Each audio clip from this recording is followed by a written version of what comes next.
es que siempre nos ha preocupado hasta el momento en que nos toca de cerca. Esto también hay que decirlo. Hoy nos toca de cerca más que nunca a través del fallo de la Cámara de Apelaciones que contábamos al comienzo del programa, pero en realidad entendemos que hay un momento muy particular que se vive en la justicia en general y hace mucho tiempo. Por eso le damos la bienvenida a nuestro siguiente invitado, Félix Kraus, fiscal. Bienvenido, gracias por estar aquí.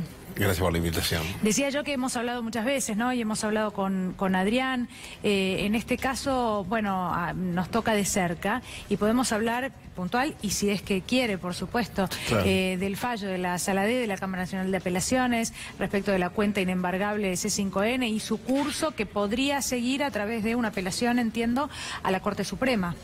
Sí, más allá de estos vericuetos procesales, naturales en cualquier decisión judicial, me parece que acá lo que hay que buscar es la ideología y sobre todo la perspectiva del Poder Judicial respecto a los trabajadores que no pertenecen al Poder Judicial. El mundo judicial es un mundo de privilegios, de irritantes privilegios, de masivos privilegios, en los cuales es muy difícil que los jueces, aunque sepan que el salario tiene carácter alimentario, digamos, esto es algo básico del derecho laboral y que forma parte ese derecho alimentario de los derechos elementales del conjunto de derechos humanos del que gozamos todos los argentinos, no solo por los tratados internacionales, sino porque están ya dentro de nuestra Constitución. Sí. Esto es, el salario para un trabajador es algo sagrado, no se lo voy a contar a ustedes, que depende de la vida, no solo del bienestar, sino de la sobrevivencia, de la integración familiar, del equilibrio emocional, en fin, de los planes de vida. Cobrar los salarios que en ocasiones además son magros, digamos, el mercado laboral es un mercado duro en todo el mundo hoy, así que los jueces tienen en este sentido una perspectiva en la cual no solo se han separado de esta consideración del carácter alimentario del salario, sino que además deciden con crueldad. Deciden con crueldad desde la perspectiva del privilegio. Esta es la percepción que yo tengo, digamos. La apertura por parte de un juez de una cuenta inembargable para que los trabajadores de este canal reciban su salario tiene que ver con, no solo con el derecho que ustedes tienen como trabajadores, sino con la sobrevivencia del canal. Digo, si el canal no tiene trabajadores, desaparece el canal. Entonces hay que preguntarse seriamente si el interés que tiene la AFIP es que cobrar su crédito o que el canal desaparezca. Los muertos no pagan las deudas. Ahora, Félix, ¿es la utilización sistemática de la justicia como herramienta de persecución? ¿Ve este panorama? Claramente la justicia se ha transformado en una herramienta disponible. El problema es cuando los jueces se transforman en herramientas proactivas, digamos, cuando tienen su propia capacidad de iniciativa. En los procesos comerciales hace falta que alguien pida, digo, el Estado no hace las cosas de oficio, el juez no las hace de oficio, alguien lo solicita, pero bueno, es obvio que la persona que tenga un interés contrario, digamos, a la solvencia financiera, al crecimiento o a la sobrevivencia financiera de este canal va a pedir precisamente todo lo que lo perjudique. El deber de los jueces es respetar los derechos de todos y sobre todo de los más débiles, en las relaciones laborales, en las relaciones comerciales. Ese es el sentido de la justicia. Digamos, cuando uno es un árbitro imparcial entre David y Goliat, ya se sabe que toma parte por uno. En este sentido, el deber de los jueces es siempre proteger a los más débiles. Y cuando hay un trabajador en el medio de cualquier conflicto, el salario de un trabajador es el recurso más elemental de todos los derechos que una persona tiene. Y además hay algo que se viene dando en los últimos tiempos. Yo me quedaba pensando en esto de el trabajador, de lo que es el ámbito del Poder Judicial y la mirada que tiene por el trabajador o sobre el trabajador común, ¿no? Y mi pregunta es si hay una característica que se está dando en los últimos años cuando se empieza a hablar, y a través de algún fallo concreto también me refiero, de la industria del juicio, del trabajador que quiere sacar ventaja, de ese trabajador que en realidad, bueno, si no tiene trabajo no importa, ¿no? O si cierra una empresa, en realidad, bueno, tampoco es tan grave, ¿no? Ahí es el derecho al trabajo el que me parece que ya hace tiempo se viene viendo de una manera diferente, o por lo menos a través de artículos periodísticos. Sí. De fallos judiciales, bueno, no sé. Yo no soy experto en derecho laboral, pero no hay que ser experto en nada para darse cuenta que acá hay un acto de crueldad. Yo quiero insistir en esta visión de que es un acto de crueldad, no porque el juez sea cruel deliberadamente, tal vez lo sea, no lo sé, no sé quién es, no lo conozco, pero sí por la perspectiva desde el lugar en que se toman estos fallos. Sí, los jueces han tenido algunos fallos en el derecho laboral, desde que los trabajadores tienen que pagar las costas cuando son derrotados en un juicio, hasta antes todavía la revocatoria de algunas expropiaciones de empresas recuperadas. Digamos, parece que el capitalismo puede tolerar sin duda que haya empresarios sin trabajadores, pero no puede tolerar que haya trabajadores sin empresarios, o que haya trabajadores que además sean empresarios. Digamos, es muy lindo decir en abstracto que hay personas que son emprendedoras cuando ese emprendedurismo es sinónimo de individualismo, cuando ese emprendedurismo es sinónimo de autonomía respecto del capital que explota al trabajador. Allí cambia rápidamente la perspectiva y se transforma en una suerte de privilegio, como se lo ha dicho, ¿no? Como una suerte de privilegio frente a otros trabajadores en iguales condiciones de crisis. Sí, el derecho está impregnado de ideología. Los jueces están todo el tiempo emitiendo un discurso de neutralidad. Y lo peor es que algunos se lo creen, que esos son los más peligrosos. Pero el derecho está siempre impregnado de ideología. El momento de la toma de la decisión, cuando se interpreta la aplicación de una norma respecto a un hecho, siempre tiene que ver con la perspectiva con la que se ve ese hecho y con la norma que se selecciona, la interpretación que se le da. Eso siempre está totalmente impregnado, perdón que insista con esta palabra, de la subjetividad de quien decide. Y la subjetividad, a cierta altura de la vida, es la carga ideológica de la perspectiva del mundo que nos gusta. Y eso es inocuo en el Poder Judicial y es una virtud cuando los trabajadores judiciales tienen capacidad de inspeccionar su propia práctica para que eso no sobredetermine la decisión por su mirada del mundo.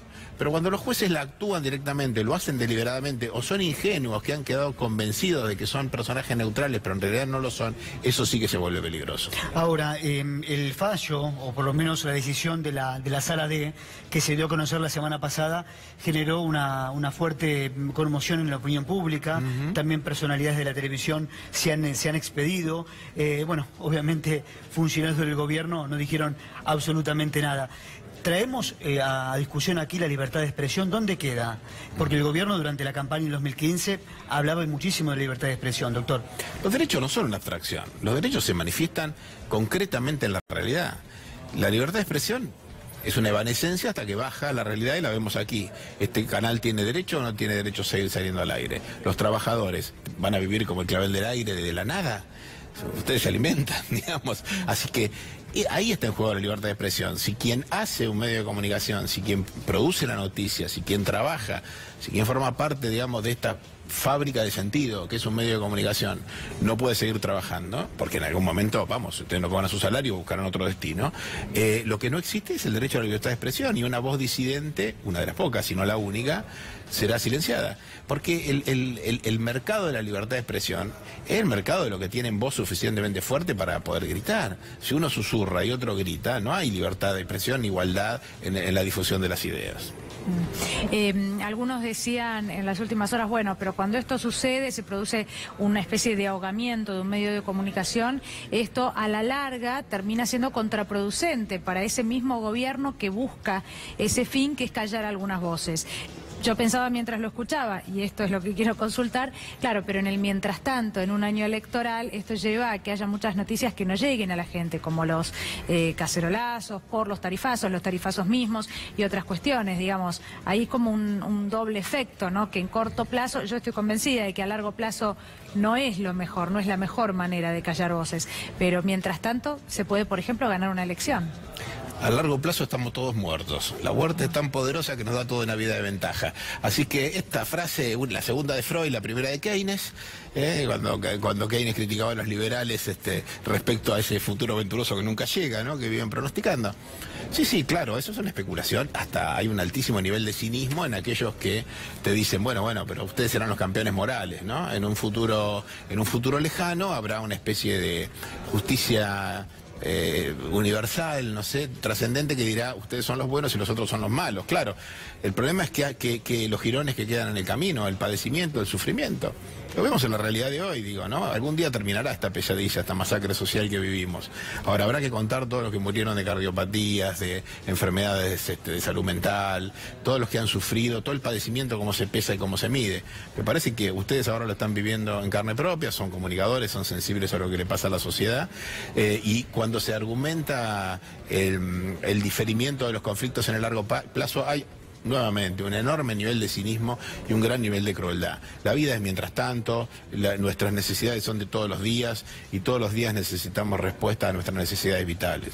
Doctor, ¿qué representa hoy Comodoro Pi como sistema judicial en la Argentina? Hemos tenido una metáfora importante con los problemas cloacales de Comodoro Pi estos días, sí, respecto a lo que representa para la justicia argentina. La verdad es que hoy es un enclave muy reducido pero muy poderoso. Se ha transformado, creo yo, en un problema serio para la gobernabilidad democrática. Lo vengo diciendo hace mucho tiempo, perdón la autorreferencia, pero no se me ocurre de qué otro modo calificarlo. Me parece además que aquí tenemos un desafío muy fuerte porque las reformas, que por supuesto no definen las cuestiones políticas, pero sí influyen fuertemente del sistema de enjuiciamiento criminal, que le quitaban la omnipotencia del poder a los jueces y la distribuían con los fiscales y con otros actores, no hubieran permitido que hoy tuviéramos el escándalo que tenemos dando vuelta alrededor de esta aparente pedido de coimas. No se sabe, se habrá que probar si como mandante o en nombre propio de lo que ha sido difundido ayer por todos lados.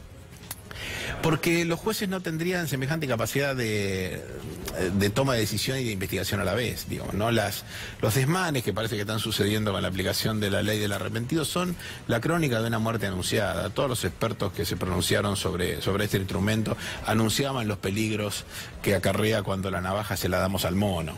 Entonces el problema que tenemos ahora es que esa es una herramienta muy delicada, ¿no? Pero el bisturí se lo podemos dar al cirujano, se lo podemos dar a alguien que no es un cirujano. Entonces, antes de habilitar el bisturí, hay que preguntarse seriamente cuál es la calidad del material, de los recursos institucionales que tenemos. La Argentina tiene un desafío muy grande. Yo estoy muy ansioso, esperando que comience la campaña electoral para ver los candidatos a presidente que primero se ponen en el tope de la agenda de los 5 grandes temas, el desafío del Poder Judicial en la Argentina. El próximo presidente no gobernará la República Argentina si no toma algunas decisiones respecto al Poder Judicial.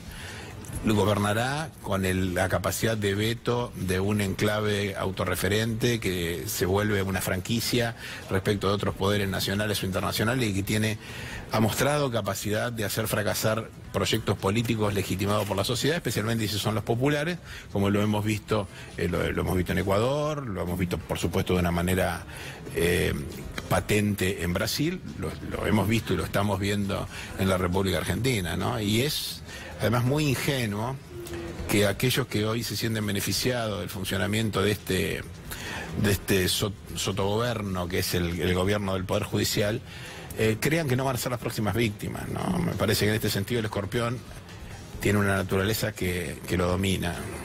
Kraus hizo una referencia claramente a la denuncia contra el fiscal Stornelli que conocimos en las últimas horas, y yo ayer lo hablaba, hace unos días con Darío Villarruel, perdón, respecto de lo que es el periodo de instrucción, la tarea concreta de un fiscal, ¿no?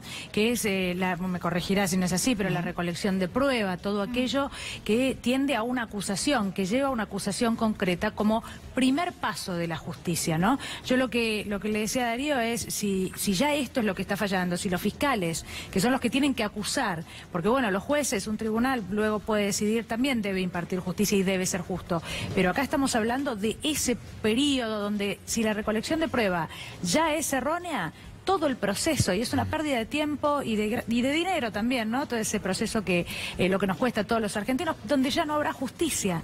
¿De qué gravedad le parece lo que acaba de pasar? Y además el problema es que a los presos se los pone preso cuando empieza la causa. De manera que si algo se hace mal en este sentido, no solo la pérdida de tiempo y de dinero, sino de la libertad de muchas personas. Y eso no se recupera ni se paga con nada. Además, es cierto lo que vos decís. El sistema actual, que se llama inquisitivo, en donde el juez de instrucción funciona como un inquisidor y el fiscal es una especie de quinta rueda del carro, que si no existiera podríamos prescindir de él, es el que pone la pelota en movimiento al principio del partido, pero después juega poquito y dictamina y opina, su opinión puede ser o no ser escuchada y después toma alguna decisión que sea determinante, pero otras no. Ha generado, desde antes que fuéramos una nación, de los tiempos de la colonia, que en nuestro sistema de investigación haya unas relaciones promiscuas entre jueces y de cierta subordinación en ocasiones entre los fiscales y los jueces. Porque lógicamente el juez concentra mucho más poder que el fiscal, y entonces el fiscal tiene dos posiciones para tomar.